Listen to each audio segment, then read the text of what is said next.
বিগত ফেসিবাদী আমলে বাংলাদেশে যতগুলো প্রতিষ্ঠান খুনি হাসিনা এবং তার দূষরদের চক্ষুশূল হয়েছিল, এর মধ্যে সবচেয়ে বেশি ভিকটিম ছিল তামিরুল মিল্লাত কামিল মাদ্রাসা।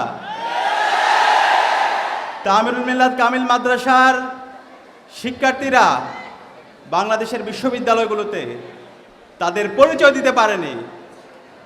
বিশ্ববিদ্যালয়গুলোতে এবং বাংলাদেশের বিভিন্ন চাকরিগুলোতে মেধার স্বাক্ষর রাখার পরও শুধুমাত্র পরিচয়ের কারণে আমাদের মিল্লাতের শিক্ষার্থী ভাই বোনদেরকে বিভিন্নভাবে জুলুম করা হয়েছে। দীর্ঘ 16 বছর ফেসিবাদের বিরুদ্ধে যতগুলো আন্দোলন হয়েছে, সংগ্রাম হয়েছে, লড়াই হয়েছে, সে আন্দোলন সংগ্রামে সম্মুখ সারিতে থেকে এবং নেপথ্যে থেকে তামিরুল মিল্লাত কামিল মাদ্রাসার শিক্ষার্থীরা নেতৃত্ব প্রদান করেছে। এবং যে জুলাই বিপ্লব হয়েছে, সেই জুলাই বিপ্লবের শুরু থেকে শেষ পর্যন্ত তামিরুল মিল্লাত কামিল মাদ্রাসার শিক্ষার্থীরা এবং আমাদের শ্রদ্ধেয় শিক্ষকরা সামনে থেকে এবং নেপথ্য থেকে নেতৃত্ব প্রদান করেছে। এবং জুলাই বিপ্লবে তামিরুল মিল্লাত কামিল মাদ্রাসা থেকে 5 জন আমাদের ভাই শহীদ হয়েছে। বাংলাদেশের যত প্রতিষ্ঠান আছে, আমরা যদি প্রতিষ্ঠানের হিসাব করি, সবচেয়ে বেশি একটা প্রতিষ্ঠান থেকে 5 জন শিক্ষার্থী শহীদ, সেটা সবচেয়ে বেশি। আমাদের এই তামিরুল মিল্লাত কামিল মাদ্রাসা থেকে জুলাই বিপ্লবে শহীদ হয়েছেন আমাদের ভাই মুনতাসির রহমান আলিফ ভাই, মোহাম্মদ আদিল, শহীদ শাকিল পারভেজ, উসমান পাটোয়ারি, নাসির ইসলাম। আমরা আল্লাহর কাছে দোয়া করছি, আল্লাহ পাক সুবহানাহু ওয়া তাআলা আমাদের এই সকল শহীদদেরকে জান্নাতুল ফেরদৌসের মেহমান হিসেবে কবুল করুক, আল্লাহুম্মা আমিন। প্রিয় উপস্থিতি, আমাদের দ্বীনি মার্কাজ হচ্ছে আমাদের তামিরুল মিল্লাত কামিল মাদ্রাসা। আমরা যে শিক্ষা ব্যবস্থার কথা বলি, যে শিক্ষা ব্যবস্থার মধ্যে নৈতিকতা থাকবে, যে শিক্ষা ব্যবস্থার মধ্যে আবার মডার্নিটি থাকবে, যে শিক্ষা ব্যবস্থার মধ্যে স্পিরিচুয়ালিটি থাকবে, যে শিক্ষা ব্যবস্থার মাধ্যমে নৈতিকতা এবং আধুনিকতার সমন্বয়ে দেশ পরিচালনার জন্য যোগ্য লোক তৈরি হবে, সেটা তামিরুল মিল্লাত কামিল মাদ্রাসা প্রতিষ্ঠার পর থেকে প্রমাণ করেছে। আমরা যে বলি একজন রাষ্ট্রনায়ক হওয়ার জন্য তাকে সমাজনীতি, রাষ্ট্রনীতি, অর্থনীতি, একই সাথে তাকে ধর্মতত্ত্ব, সব বিষয়গুলো সম্পর্কে সম্যক ধারণা থাকতে হবে। সেই ধরনের সম্যক ধারণা সম্পন্ন, হোলিস্টিক নলেজ সম্পন্ন শিক্ষার্থী এবং যোগ্য নেতা তামিরুল মিল্লাত কামিল মাদ্রাসা প্রতিষ্ঠার পর থেকে তৈরি করেছে। সে কারণে তামিরুল মিল্লাত কামিল মাদ্রাসার প্রতিষ্ঠার সাথে আমাদের যারা রাহাবাররা জড়িত আছে, আমরা তাদের জন্য আল্লাহর কাছে দোয়া করছি, আল্লাহ পাক সুবহানাহু ওয়া তাআলা আমাদের রাহাবারদেরকে জান্নাতুল ফেরদৌসের মেহমান হিসেবে কবুল করুক। এবং একই সাথে এই কাজের সাথে শুরু থেকে বর্তমান পর্যন্ত যারা জড়িত আছে তাদেরকে আল্লাহ পাক সুবহানাহু ওয়া তাআলা উত্তম প্রতিদান দান করুক, আল্লাহুম্মা আমিন। প্রিয় শিক্ষার্থী ভাইরা, আমরা যারা মিল্লাতের শিক্ষার্থীরা আছি, আমাদেরকে নতুন বাংলাদেশে আমাদেরকে আরও বেশি যোগ্য হইতে হবে।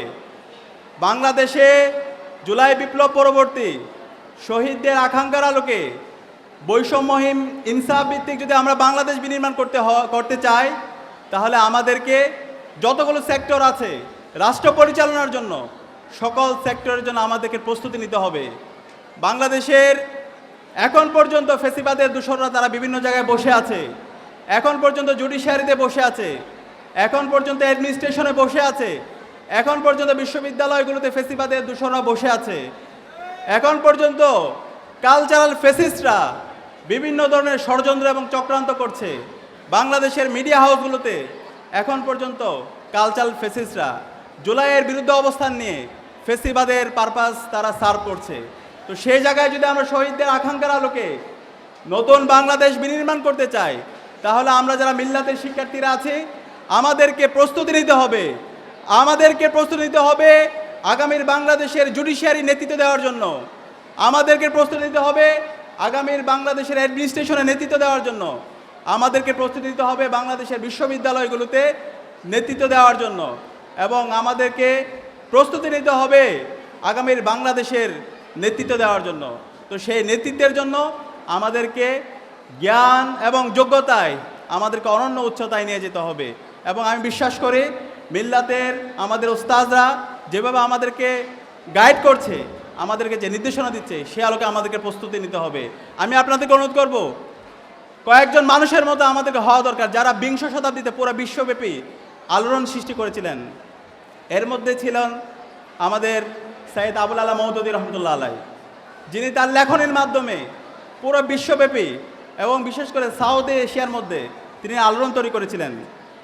এরপর হচ্ছে নাজিমউদ্দিন এরবাকানের নাম আপনারা জানেন, যিনি একই সাথে একজন রাষ্ট্রনায়ক ছিলেন, একই সাথে একজন বিজ্ঞানী ছিলেন। ইউরোপের মধ্যে তার ইনোভেশন এবং ক্রিয়েশনের মাধ্যমে পুরো বিশ্বর বুকে তিনি তার কাজের মাধ্যমে নজির স্থাপন করেছেন। এবং আজকের যে তুরস্ক রাষ্ট্র, আজকের যে তুরস্কের যে মডার্ন সায়েন্স টেকনোলজি ইনোভেশন এবং ক্রিয়েশনে তারা যে নেতৃত্ব দিচ্ছে, আজকে যে তুরস্কের ড্রোন আবিষ্কার হচ্ছে, এই সব কিছু নাজিমউদ্দিন আরবাকানের হাত ধরে তৈরি হয়েছে। আজকের যে এরদোয়ান, সে এরদোয়ান তৈরি হয়েছে নাজিমউদ্দিন আরবাকানের মাধ্যমে। একই সাথে ইমাম হাসানুল বান্না, সাইয়েদ কুতুবের কথা আমরা সবাই জানি, যারা বিংশ শতাব্দীতে পুরো বিশ্বের মুসলমানদেরকে নতুনভাবে স্বপ্ন দেখিয়েছে।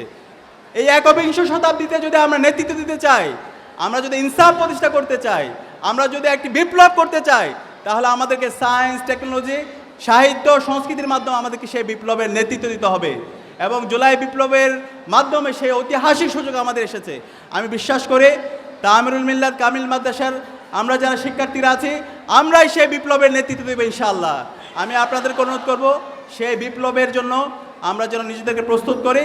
এবং একই সাথে আজকে আমাদের সম্মানিত উপদেষ্টা এখানে আছে, আমরা দেখতে পাচ্ছি জুলাই বিপ্লবের পরে মাদ্রাসা শিক্ষার্থীদের প্রতি যে বৈষম্য হয়েছিল, সেই বৈষম্য এখনও নিরসন হয়নি। এখন পর্যন্ত আমাদের মাদ্রাসার শিক্ষার্থীরা এবং আমাদের মাদ্রাসা উস্তাদরা তাদেরকে যেভাবে সরকারের পক্ষ থেকে তাদের সুবিধা দেওয়া দরকার, তাদেরকে যেভাবে মেন স্ট্রিম করা দরকার, সমস্যাগুলো দূর করা দরকার, মাদ্রাসা শিক্ষার অবকাঠামোগত এবং কারিকুলাম নিয়ে যেভাবে কাজ হওয়া দরকার, সে জায়গায় এখনও গ্যাপ পরিলক্ষিত হচ্ছে। আমরা এই নতুন বাংলাদেশে সকল শিক্ষার্থীদের সমান অধিকার, ন্যায্য অধিকার আমরা নিশ্চিত করতে চাই। এখানে মাদ্রাসা শিক্ষার্থী, স্কুলের শিক্ষার্থী, কওমি মাদ্রাসার শিক্ষার্থী, ইংলিশ মিডিয়ামের শিক্ষার্থী, সকল শিক্ষার্থীরা তাদের ন্যায্য অধিকার পাবে। কেউ পরিচয়ের কারণে তাদেরকে ক্রিমিনালাইজ করা হবে না, তাদেরকে প্রবলেমাটাইজ করা হবে না, তাদেরকে আদারাইজ করা হবে না। সকল শিক্ষার্থীরা তাদের ন্যায্য অধিকার পাবে। মেধা এবং যোগ্যতার ভিত্তিতে প্রত্যেকটা জায়গায় নিয়োগ হবে। এবং একই সাথে মাদ্রাসায় অবকাঠামোগত যে ভঙ্গুর অবস্থা, আমাদের প্রত্যেকটা জেলায় জেলায় যে মাদ্রাসাগুলো আছে, সেই অবকাঠামোগত উন্নয়নে আমাদেরকে কাজ করতে হবে।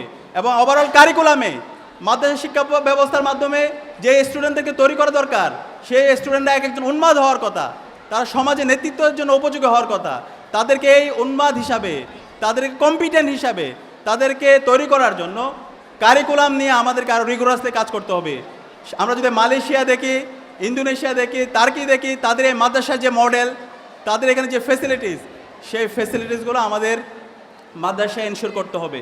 এবং একই সাথে আমাদের শহীদদের যে আকাঙ্ক্ষা, শহীদদের যে স্বপ্ন, সেই স্বপ্নের আলোকে আমাদের এই বাংলাদেশ নির্মাণ করতে হবে।